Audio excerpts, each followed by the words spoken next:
pessoal, boa noite. Caríssimos, caríssimas, queridos irmãos de Ideal Espírita, queridos amigos de longas datas, boa noite a todos. Não venho aqui, sob hipótese alguma, falar sobre coronavírus ou qualquer outra coisa, pois não tenho a mínima expertise nisso. Não sou infectologista, não sou médico, então nada de coronavírus, ok? Fiquem tranquilos. Mas não posso me furtar a falar, a conversarmos sobre as consequências disso em nossas vidas e como podemos ver, nós que estamos tendo a grande oportunidade de experienciar esse momento em pleno século XXI como espíritas, à luz dessa doutrina. Como veremos tudo isso? Como essa doutrina nos ensina o que estamos vivenciando nesse momento, trazendo-nos, claro, grande tranquilidade, grande paz, porque é uma doutrina do amor, uma doutrina esclarecedora, pois somente traz a luz do Cristo, as verdades divinas, e como nós, espíritas, estamos vendo isso, vivenciando todo esse momento, a grande maioria de nós em nossos lares, na doce companhia das nossas famílias, sem intervenção, inclusive, de funcionários ou qualquer outras pessoas. Estamos aqui hoje, nesta casa, eu, meu marido, meus filhos, o cão, os cachorros e os 9 gatos, numa vivência alucinadamente saborosa, deliciosa e amorosa. Pois bem, como temos falado nos nossos grupos de estudos, em várias oportunidades, não existe catástrofe, não existe pandemia, não existe nada que venha para nos matar, cujo objetivo seja aniquilar ou matar o humano na Terra. Não. Morrer faz parte da vida, todos nós vamos morrer, dessa vez como já morremos inúmeras outras e como morreremos inúmeras mais. Não é esse o problema e acho que temos até que desvincular-nos disso, dessa questão, se essa pandemia mata muito, mata pouco ou mata mais ou menos. Isso não importa. O que importa é como nós estamos vivenciando isso. Sabemos-nos ainda devedores de priscas, eras e muitas coisas. Sabemos muito bem quem somos nós, por que estamos aqui, porque estamos tendo essa oportunidade de estarmos aqui neste momento. É sobre isso que devemos refletir. Nós somos ainda seres altamente egóicos, egoístas a extremos. Vivenciamos quase tudo à luz do nosso bem-estar, voltados ao nosso umbigo natural, e deixamos muitas vezes de ver a maravilha da sociedade, da coletividade, do mundo a que pertencemos e que do qual jamais podemos nos negar a viver nele. Mas não somos ainda assim. Somos seres extremamente falhos. Nós vivenciamos muito o nosso egoísmo, o nosso interior. E aí, eis que muitos, vendo esse momento, veem dessa maneira. O que isso me atrapalha? O que isso me afeta?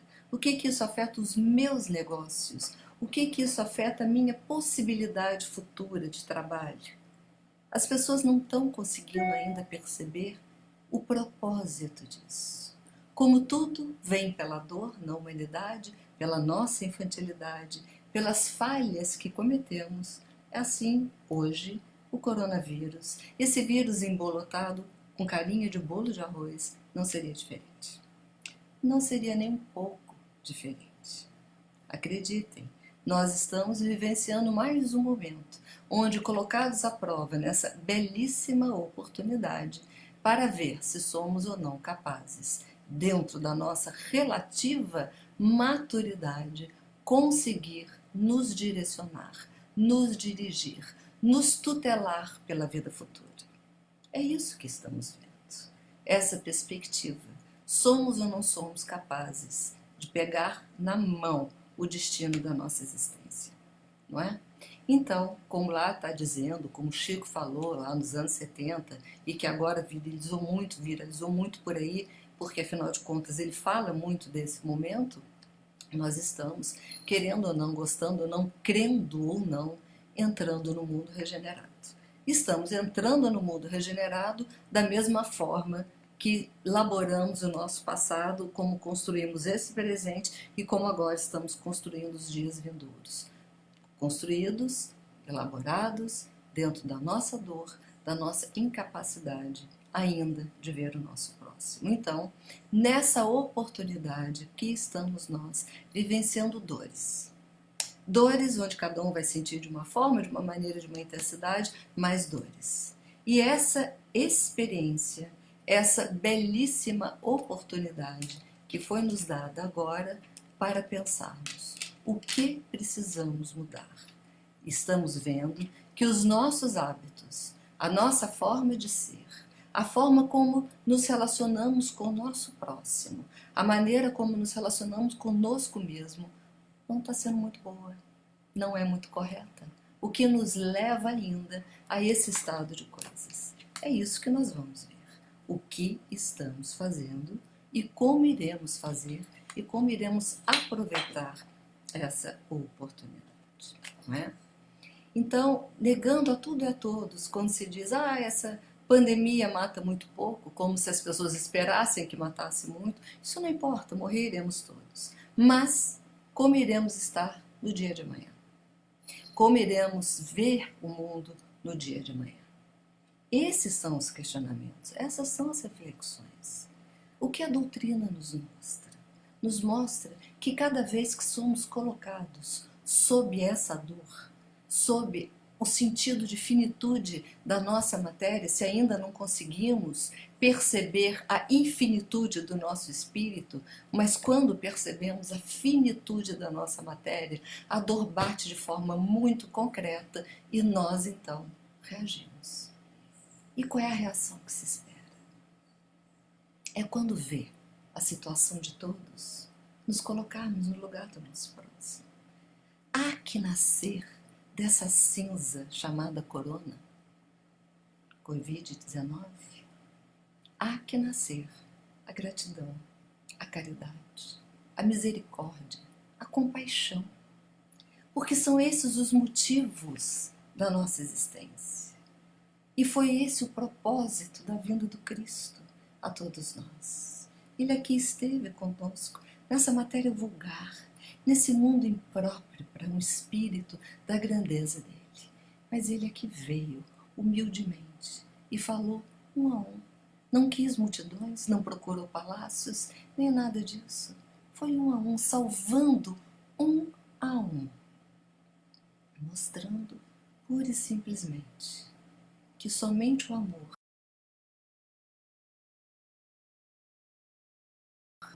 nos leva para o dia futuro melhor.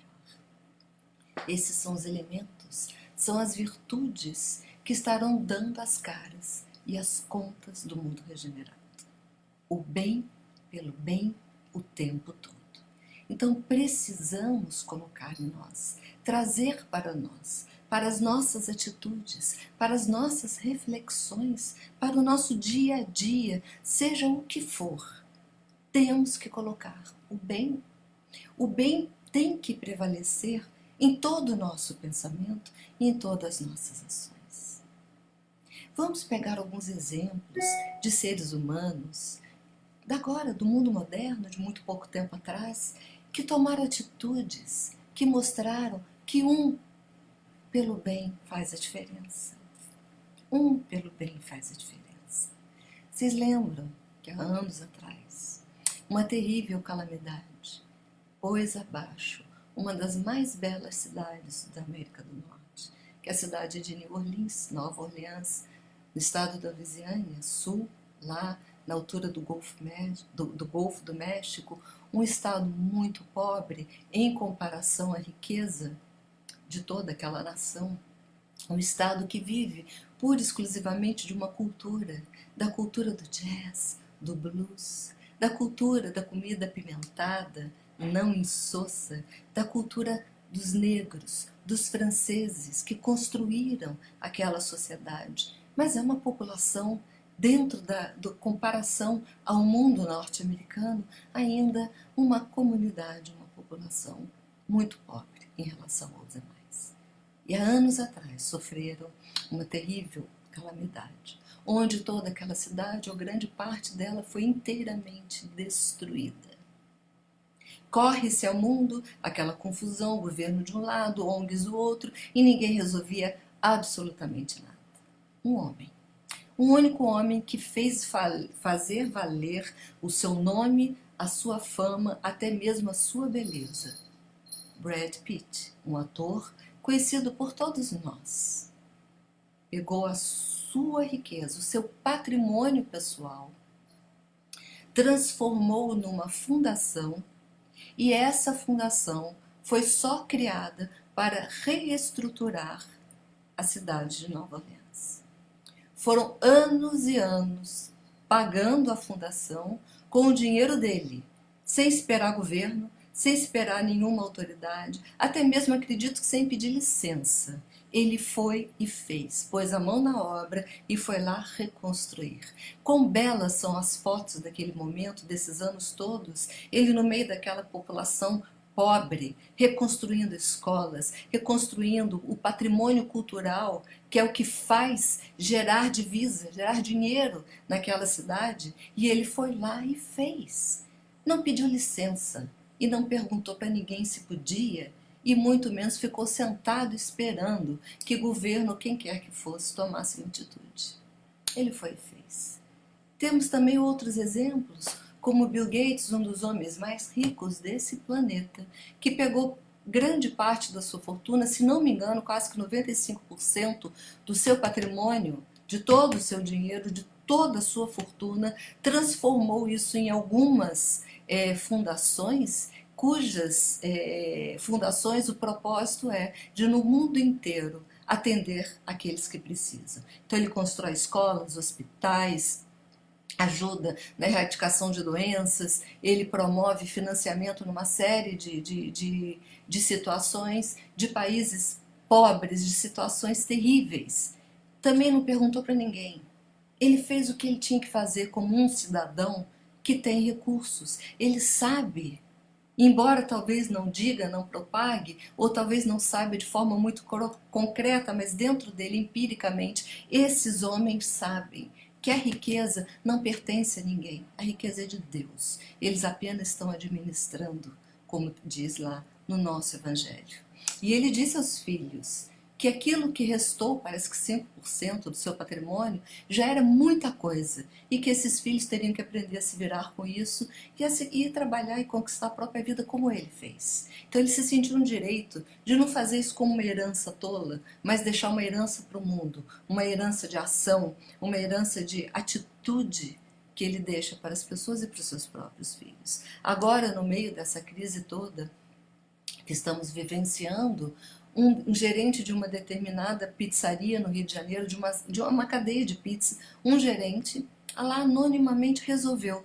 Todas as noites ele produz 30 pizzas e manda entregar nos hospitais para aqueles que estão trabalhando incessantemente em favor de todos nós. Aqueles que não podem se privar, que têm que estar lá no trabalho e que são essas pessoas que nos ajudam e que ajudam a manter essa sociedade. Então ele produz, é o que está no alcance dele.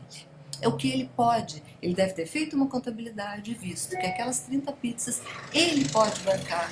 E ele então manda para esse hospital lá no Rio de Janeiro, para os médicos, enfermeiros, auxiliares, enfim, todos que lá trabalham e entram pela noite adentro. Ele também não quis saber, ele também não perguntou para ninguém se ele precisava fazer isso, se ele podia fazer isso, se isso estava dentro da programação governamental para ser feito. Ele simplesmente foi lá e fez, e faz. E nós? Aonde que está essa compaixão? É o que eu pergunto. As pessoas estão muito preocupadas se a economia mundial vai acabar. Não, acabar ela não vai. Mas certamente vai se modificar. E é aí que nós precisamos entender. Que bom que ela vai se modificar. Pode ser que daqui para frente, durante muito tempo, não encontremos nas gôndolas, nas prateleiras dos supermercados, produtos supérfluos. Encontremos somente o necessário e que é o suficiente para manter a nossa vida material. Pode ser que não tenhamos tantas roupas ou sapatos diferentes para comprar, adquirir e fazer o que quer que seja. Pode ser que tenhamos que nos habituar a voltar a dirigir determinados automóveis ou a ter pouco conforto dentro das nossas casas. Mas o que isso nos diz? Nos diz que os nossos hábitos antigos estão errados e que a gente precisa mudar. Mudar, sim. Mudar para sermos mais simples, mudar para termos uma vida mais leve, uma vida mais alegre. E isso só vem se nós entendermos que o bem prevalece. Se nós entendermos que é o momento de colocarmos a mão no nosso coração e permitir que Jesus ali faça residência, faça moradia, fique conosco o tempo todo. Porque Deus não nos permite passarmos por todos esses processos por capricho. Não. Ele capricho de Deus. Não tenho o que fazer hoje, pandemia. Não, claro que não. Tudo isso vem para o nosso aprendizado, para a nossa reforma moral íntima e coletiva, para que nós nos coloquemos no mundo de uma maneira mais sensata, mais fraterna. Não vamos chorar, sim, 15 mil mortes? Choraríamos se fosse uma, porque uma já teria sido para nós o grande exemplo e o impulso para nos melhorarmos. Vamos nos ver, vamos nos cuidar, vamos fazer a nossa parte como seres humanos nesse planeta e que possamos amanhã colocar os nossos pés nesse mundo regenerado na certeza absoluta que fizemos o nosso melhor e mais ainda, que fizemos o que o Cristo espera de nós. Convido vocês, de coração, topam serem fraternos? Topam adquirirem compaixão e misericórdia? Estão mesmo afim, de caridade pura e absoluta? É essa hora. Porque vivemos o dia inteiro pedindo oportunidades. Chega à noite, a gente reza e fala: Jesus, querido mestre, me dê a oportunidade de fazer alguma coisa, de fazer o bem, de ser melhor. Ele está dando. E se a gente não aproveita essa, saibam que as outras serão um pouco mais difíceis. Acho bom a gente começar a aproveitar, aprender a aproveitar da melhor forma as que estão vindo. Muitas pessoas estão falando isso aí só agora, só afetou todo mundo porque isso começou com a elite. As pessoas estão achando que isso tudo é complô, brincadeira, sei lá o quê. Que isso, gente? Não importa aonde essa virose chamada Covid, que nem virose, é uma virose porque é um vírus, mas só Deus sabe o que é isso, também não me interessa saber, não está na minha praia saber. Ela é democrática, no sentido da palavra. Passou na frente, ela vai testar. Não brinque com isso, não é? Então, vamos entender. Isso não é complô, isso não é brincadeira, isso não é hora de discutirmos direitos individuais. Se quero ou se não quero ficar dentro de quarentena, se quero ou se não quero isso, aquilo, aquilo outro. O que o mundo quer? O que o mundo precisa? O que eu preciso mudar para construir algo melhor que não permita a momentos futuros uma outra situação como essa? A gente está aprendendo, gente. Vamos com calma, mas vamos com coragem. Vamos com calma, mas vamos com definição. Vamos com calma, mas vamos com propósito. Que os dias vindouros sejam bons. Que os dias vindouros tenham o bem. Bem, que a gente produza o bem. Como disse-nos Jesus, não, cuidado, para não pecar pelo pensamento, pelas palavras, pelos atos e pelas omissões. E hoje nós estamos diante de um quadro em que a nossa omissão como ser humano do bem fará toda a diferença. Vamos entender isso. Acredito que a grande maioria de nós aqui já deve ter falado a seguinte frase: Ai, por que isso está acontecendo comigo? Eu sou uma pessoa tão boa, não faço mal a ninguém. Agora, precisamos nos perguntar, tá bom, não faço mal, mas qual é o bem que eu faço? Porque existe uma enorme diferença entre não fazer o mal e fazer o bem. Então, deixemos a omissão do bem para lá. Deixemos a atitude acomodada do não faço mal e vamos encarar o bem. O bem dentro de nós. O bem nos nossos pensamentos, nas nossas ações para conosco, para o nosso próximo. Vamos construir essa sociedade à luz da doutrina do Cristo Jesus, que só veio falar de amor. Absolutamente mais nada. Amor. Amor na sua mais singela e pura forma de manifestar. Conseguir ver o outro pelos olhos do outro. Que o nosso ego seja deixado de lado e que possamos nós, nas nossas atitudes cotidianas, produzir o bem. Então, para que as coisas possam passar da melhor forma, vamos ver aquilo que podemos contribuir. Se você tem, por exemplo, uma empregada doméstica ou uma faxineira que você dispensou do trabalho agora pela questão dela ficar em casa, não deixe de pagá-la um mês, mesmo que ela não compareça. Não deixe de pagá-la as faxinas, mesmo que ela não tenha ido fazer. Movimente, faça a sua parte no movimento dessa economia básica, não é? Porque aqueles que muito têm, os grandes milionários, em vez de estarem preocupados com isso, comecem a pensar a melhor forma que eles poderão fazer para colocar o recurso que eles hoje administram, que não é deles, é do planeta, é de Deus, é da Terra, que eles hoje administram em prol de todos nós, dessa sociedade como um todo. Quem sabe ajudando as pequenas e médias empresas que terão realmente problemas mais à frente, não é? Mas então, que Jesus nos abençoe. Deixa eu ver que horas são. 19h21. Estamos acabando o nosso tempo. Adorei ver as pessoas aqui que estão aparecendo, que estão nos acompanhando nesse momento.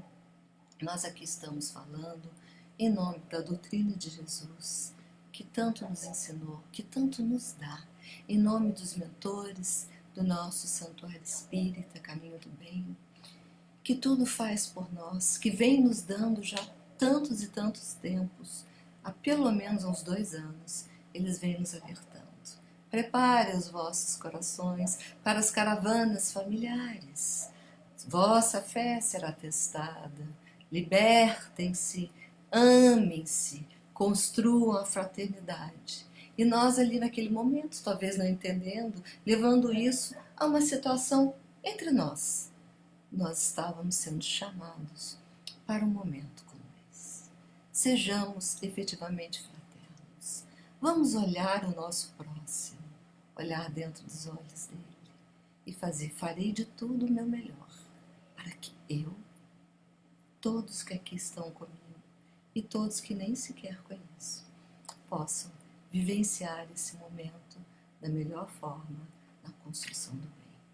Como disse-nos o nosso mentor do Santuário Espírita Caminho do Bem, nós já estamos com os 2 pés no mundo regenerado, mas ainda estamos colhendo o resultado daquilo que fizemos, porque a lei é inerente, não tem jeito.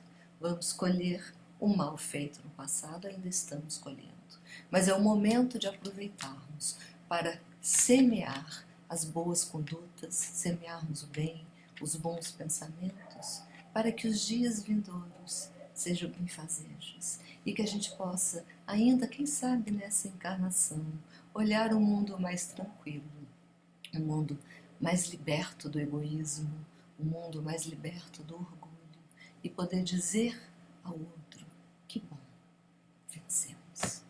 O bem venceu, com o amor do Cristo, na paz de todos nós. E convido agora todos nós que virtualmente nos demos as mãos e de mãos dadas nesse momento a gente possa fazer de forma singela, humilde, como Jesus nos ensinou. Já que estamos recolhidos nesta quarentena, como Jesus recolheu-se ao monte tantas e tantas vezes para falar com o Pai, que falemos agora com Ele, de coração, de alma, de sentimento. Pai nosso, que estais nos céus, santificado seja o vosso nome. Venha a nós o teu reino, seja feita a tua vontade, aqui na terra como nos céus. Pão nosso de cada dia nos dai hoje. Perdoai as nossas ofensas, assim como nós perdoamos a quem nos tem ofendido. Não nos deixeis cair em tentações, mas livrai-nos de todo mal. Pois vosso é o reino, o poder e a glória para todos sempre. Boa noite. Fiquem com Deus.